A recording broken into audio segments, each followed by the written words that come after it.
It was Yeah. Plymouth State. Mm-hmm.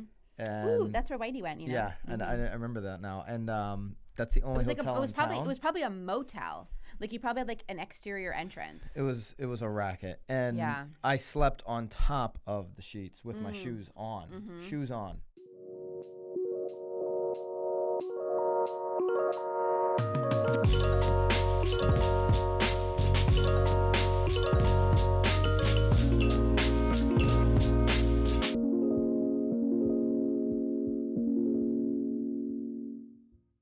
This is Byron Lazine and Nicole White, and you are tuned in to episode 48 of The Real Word. Do we have something planned for 50? Word I feel is like up. I feel like I need 2 weeks to prepare for the celebration. Will you be in the of state? episode. I will you- be here. I will be here. Sorry, for peeps, episode. for this one coming out later than usual. I cannot control Nicole's schedule, which is It's- getting busier and busier. It's funny because you were the Every you were the reason single for the week. last. You ready? So ready? You want to do the show? No. All right. So main topic. We don't talk about politics on this show. Any show No. that I do, I don't talk about politics, and so we're not going to get into that part of it. Wait a minute. That's not true. That's not true. do What you about mean? your radio show? No, I don't talk about politics on the radio No, show. you didn't have politicians on your I've show. had politicians on, and I Provide advise information? them ahead of time. I am not going to kiss your ass. We're going to talk about the economy. That's all I care about when Right. I'm doing the radio thing. Yeah. Anyways, Okay. I don't talk about politics. Never. But we are going to a little bit right now. I don't even know like who's the donkey, who's the elephant. I don't. Huh. Do you? The donkey, I don't. No, Yeah. actually, I don't. I would actually get that wrong. I'd have a 50-50 shot. I But would get it wrong. all right. Too. So Nar, who I beat up, I don't know if that was last week's show. It was so long ago because Nicole hasn't been here. So I think it was last week's week and a half ago, that show. I beat up Nar pretty good. They just spent $14.4 million on the 2018 midterm elections, which if you're watching this show right when it gets released is like, in a 3 couple of days. Yeah. So what are your thoughts on NAR spending $14.4 million? They spent it on 524 federal candidates in this election cycle. 6 Republicans and 4 Democrats were the 10 people that received the majority of the money, it sounds like. And this article, which we'll always link up every article, goes into, who they spent the majority of this money on and all that kind of stuff. We're not going to go into those details. But just specifically, your thoughts on NAR spending this type of money on a midterm election? I wish I had an opinion. No opinion. Not really. Want me to give you mine? Well, I know your opinion, and I guess I agree with your opinion. Well, they don't know my No. opinion. So you want me to give you mine? Go And then- ahead. So here is my opinion, because I beat up NAR last week Yeah. on basically not being consistent in terms of their messaging to Yeah. their members, to us, to real estate agents, realtors, paying them a yearly due. In this instance, I think this is one of the things they've done well in terms of lobbying politicians to ensure that we have not only laws or whether it's a law Candidates. or candidate or whatever in place that are going to improve realtors' position, but also our consumers, Right. protecting them. I think they've done that well, which is why my bit of critique is why, NAR, would you spend 180, maybe now 200 million on RPR, which has failed, in my opinion. Some people disagree with me on that. I think it's been a huge failure. Why would you spend 200 million on that? And I think overwhelmingly the members have said, you're good at lobbying. You're good. That's one thing that you are good at, that you have done well at. But you spend 14.4 million on that and 200 million on something software you are not good at. The numbers don't add up to me. So Yeah. that's the bit of critique I have about this. Yeah. So I guess the only question that I have, because I feel like, again, I pay my dues, and then they always ask for more dues.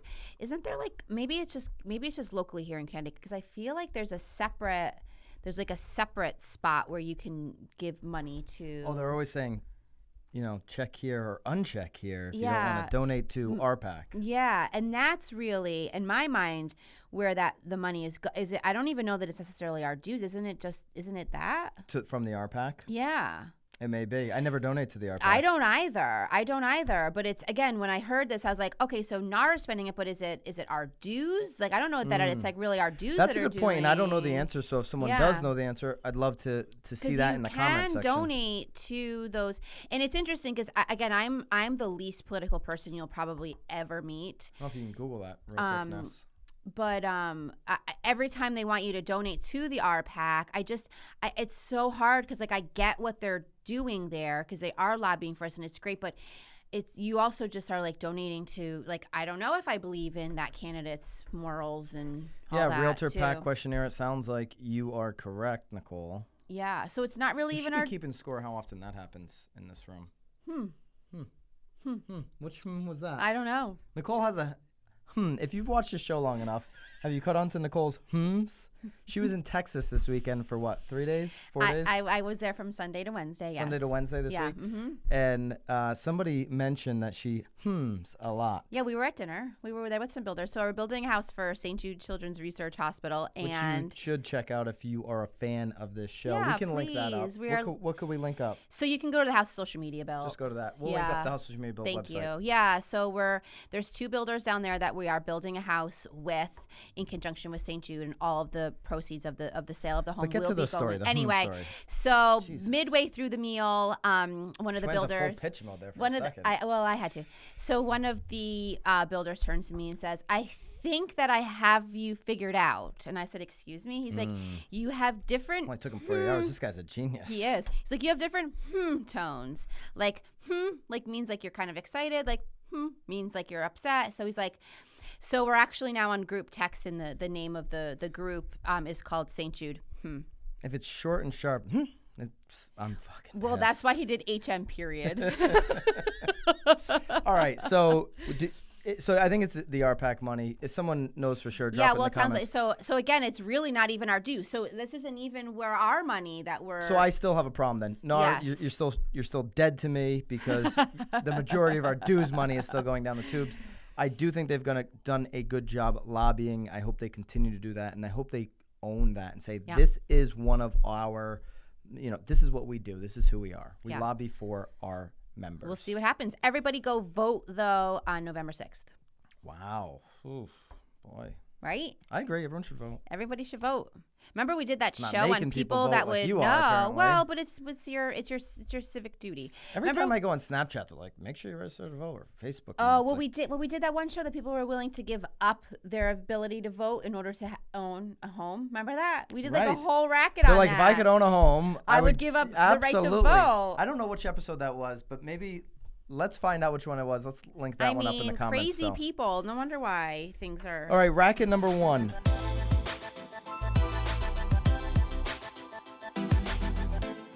Millennials prefer or would hire an influencer over a traditional agent. 80% of millennials that were polled said that they would hire a real estate influencer or an influencer to do their real estate transaction over an agent. How interesting is that? Is that a racket? Yes or no? So I don't think it's a racket at all. I think that you're an influencer, but I think that you're also super knowledgeable. But I think your knowledge is what helps you become an influencer, because you have to know what's happening in the market in order to influence. No, because because you can influence off of straight attention. Yeah, so that's completely backwards, Nicole. I don't know. That's not true. No, think about it. You can have all this attention. Yeah. Say you're, I don't know, say Justin Bieber, who I don't know how many followers he has on Instagram, but I'm assuming it's a shit ton. Right. Say he was like, I'm tomorrow going to be a real estate agent.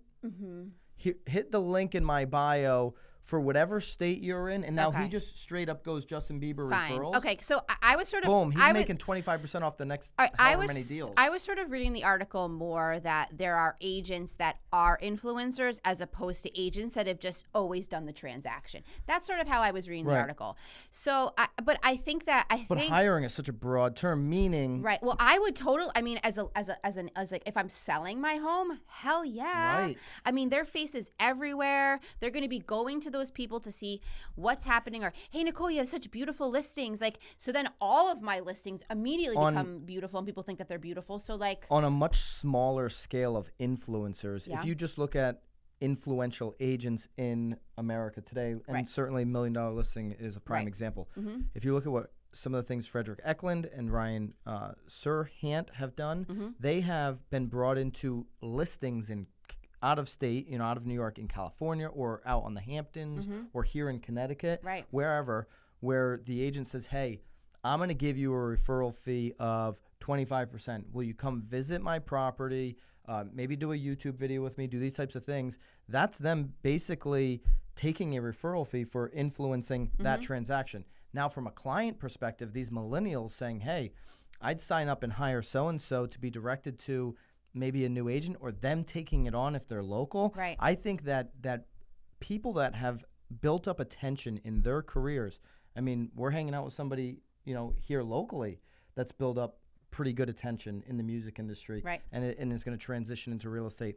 I think that can be really, really powerful, because every single agent today should be trying to figure out how they can get more attention. Well, right? and I mean, I think what's really great about him coming into it, though, he's also picking a team. He knows that he can't take it on his own. He knows that he'll be able to influence but he needs the people behind him in order to be successful. So you can't teach sort a of new agent multi-layered, to but- have attention right off the bat, No. to have tens of thousands of Instagram followers right off the bat. Right. You can't teach that. Right. But if somebody has that, and you can back it up, to your point, with a team, systems, and the skills to actually get the transaction done, Right. boom, take the Win-win. attention, take the clients that need service, put it into the machine. It is 100% win-win. For sure. And I think you'll see a lot of people in different industries, because maybe you're an athlete. We had Brent Selleck, who was the tight end of the Philadelphia Eagles last year in the Super Bowl victory, on the 5 a.m. call. And his call was about how he's now transitioning into real estate. He was a young guy. He was in the NFL 10 plus years, I think maybe 9, 10 or 11 years, something like that. He was in the NFL.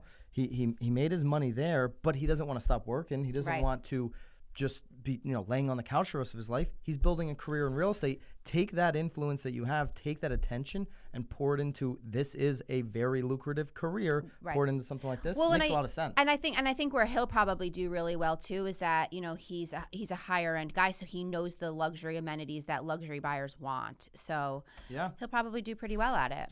And that's a great example. Like, if I'm Brent Selleck now, I'm looking at real estate completely different. 100%. I'm looking at it as, I'm going to go super niche on athletes, because every athlete, rookie contract in the NFL, you're getting all this guaranteed money. Hey, listen, guys, in terms of your real estate, I know you want to buy mom a house, but it's a smarter plan for us to go and lease this house over here for 3 years, Yep. while you go buy an investment that's paying that lease off. Right. in Or real hey, don't estate. take all your $18 million and buy one house. Right. Yeah. Go buy a multifamily. And I then did that rent early in my career, and it was a flop. 100%. Right. I think he could build something, and you could take that in any industry. You could say music, do the same thing, cater to artists who have a ton of Right. money and don't know where to put it, but want to live in the fancy house. Oh, let's set up this system where you're going to buy an investment commercial Yeah. property, get monthly income, and then pay the lease to the house that you're living in, and doing the IG videos in. Right. 100%. I mean, totally off topic there, but no, I think that. How is that off topic? Well, I mean, it's on topic. It's just now we're talking about their careers. I think it was very much on topic. I love it. Was that on topic? It was on topic. We did it. That was the most on topic we've ever been. All right, racket number. Wait, do you think it's a racket though? No, I don't think it's a I racket. don't think I don't so think it's a either. racket either. And I think that real estate agents that think that that's ridiculous are missing what's happening. Oh, I can't. right now. Again, I think I've talked about it in other ones. I mean, I can't tell you how many agents have been referring business to me because they don't want to pick up social They media. don't wanna They pick don't up- think that it's anything. And because to Nicole's done a really good job being an influencer, especially locally here, and that's now grown to where she's skipping Real Word episodes and going down to Texas and not participating in the show. Come on. I mean, the viewers are sick of hearing about it. All right, racket number 2. Will a shifting market kill off pocket listings? Everybody's talking about a shifting market Yes. happening right now. Do you think this will kill off pocket listings? So I guess I can't really, I have a hard time. I'm having a hard time because I'm reading the article and I get it. Like all I know is my experience with pocket listings because I know that parts of the country pocket listings are like wildly successful. And I think that they are 100%. And I think that they will continue to be. Certainly whether it's in a buyer's, the luxury market, whether too. it's a buyer's, whether you're representing, or whether it's a buyer's market or a seller's market, if buyers are looking and there's not anything on the market that fits them, and you know that you have a listing coming on, that pocket listing is always going to be desirable. Well, shout out. And why wouldn't your seller want you to be promoting their listing if you know that it's coming? Like, so we have people that are. I think there's. I don't know about that. I think there's strategy, and we'll get into the strategy. No, here I in hear a the second. strategy, but if someone's like, "Oh, Nicole, I really need a 4-bedroom, 2.5-bath colonial that's blah blah blah blah," and I know that come April, Sally wants to sell her house. You're going to tell them about this. 100%. Right. And so, yeah. Shout out to Gary Gold. Obviously, Gary's claim to fame was selling the Playboy Mansion. We saw him. When we see him, I saw him. I was a few rows behind. He's part of the Tom Ferry I saw ecosystem. his head. Gary, who's an LA-based realtor with Hilton and Highland, told Inman, "It obviously doesn't work as well when there's less demand and less inventory. In a buyer's market, does a pocket listing make as much sense? No, it does not." Gary has basically built his business around the luxury market. And I think what he's referring to is a robust, hot luxury market, which we're not in right now. So there is more inventory than there is buyers. What I would disagree with here in the assessment is when you are dealing in a situation like we've dealt with in a market here, where there is a lot of inventory, but there's also a lot here in Connecticut of older, and we'll just call it, quite frankly, bad inventory. The houses, some of the well, especially houses this time that of sit on the year, market though. long We're time. like entering winter. It's like a mess. It's bad inventory. So yeah, you have less buyers and you have a lot of inventory, but the real buyers out there, they've looked at everything that's on the market. Absolutely. So when you say, hey, here's an opportunity, it's off market, take a look at this. If it's in really good shape, if the house is, well taken care of and all these types of things, they're going to be interested in going to see it. 100%. So I don't think in a slow market, pocket listings, and here's actually why I think a pocket listing from a seller's perspective in a slow market is smart.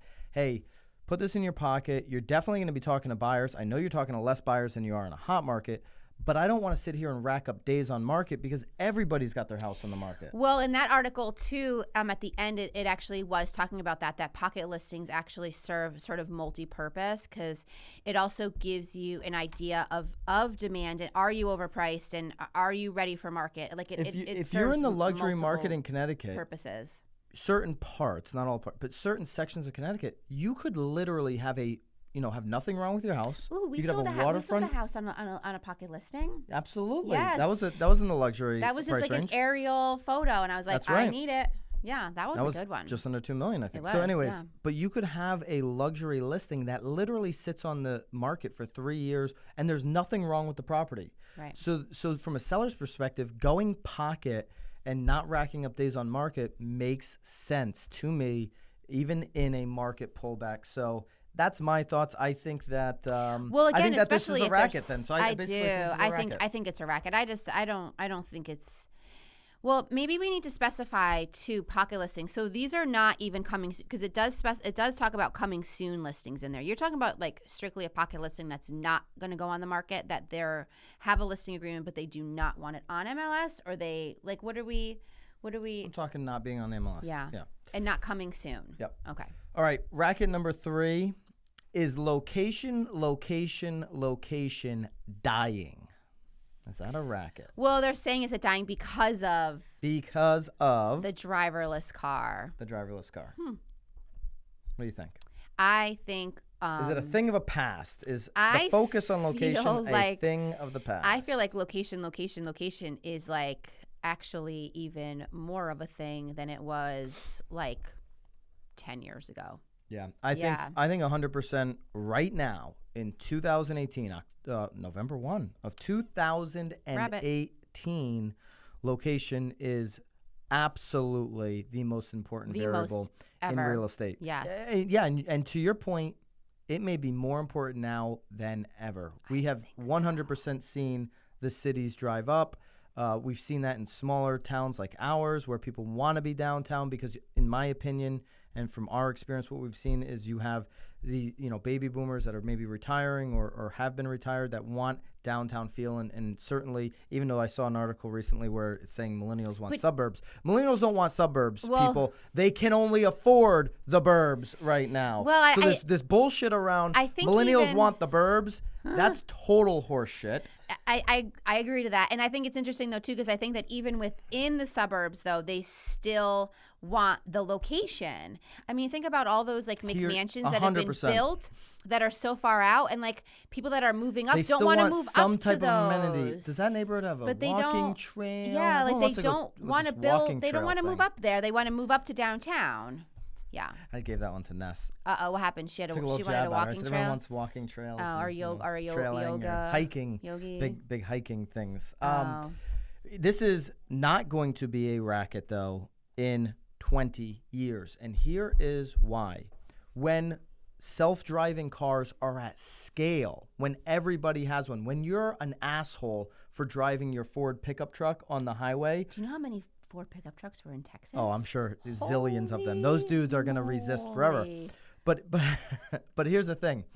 When you're the last person on the road, like that's when this thing is going to be a racket. When everybody's used to using self-driving cars, when people are like flying around in the sky, when people are when you don't need to go out and get a pan from the store or order it from Amazon because you have a printer at your house that can just make you a new pan.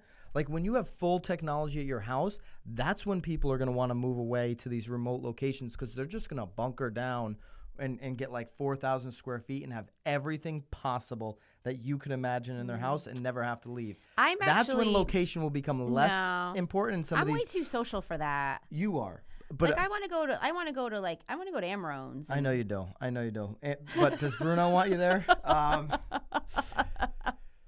But when you have all this stuff that you can do on your own, I think being a little bit further out because you can get places quicker will make sense. But right now you can't, and over the next 10 years, there's going to be a lot of friction. So are these driverless cars like speeding? Like they're like speeding them places? Is that what you No, my point is you can get stuff done in that half hour because you're not driving. Oh, okay. Right? Yeah. I know you're texting and driving, but most of us out here are trying to keep these roads safe. I don't text and drive all the time.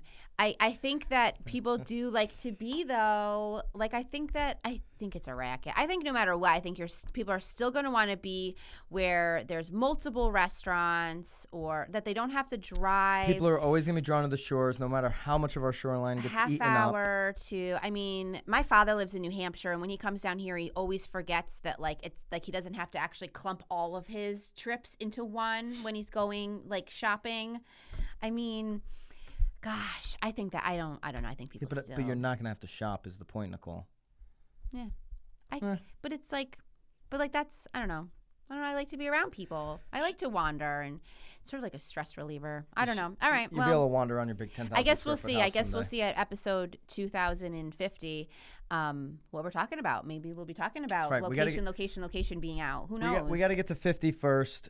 We appreciate everybody who has been tuned in, who waited a couple extra days this week. Really appreciate that. If you have a comment or a topic, please, whether you're watching on YouTube or you're seeing this on Instagram or wherever you're seeing it. I didn't get any DMs, by the way. Please drop this into. Oh, Nicole didn't get any DMs. None. If you're interested in DMing Nicole, that's at Nicole White Realtor on Instagram. Nicole White Realtor. Maybe they were DMing somebody just at Nicole White. You should try to get that. I should try to get that. They'll probably charge me for that. All right, guys. We'll see you guys next week. Keep it real.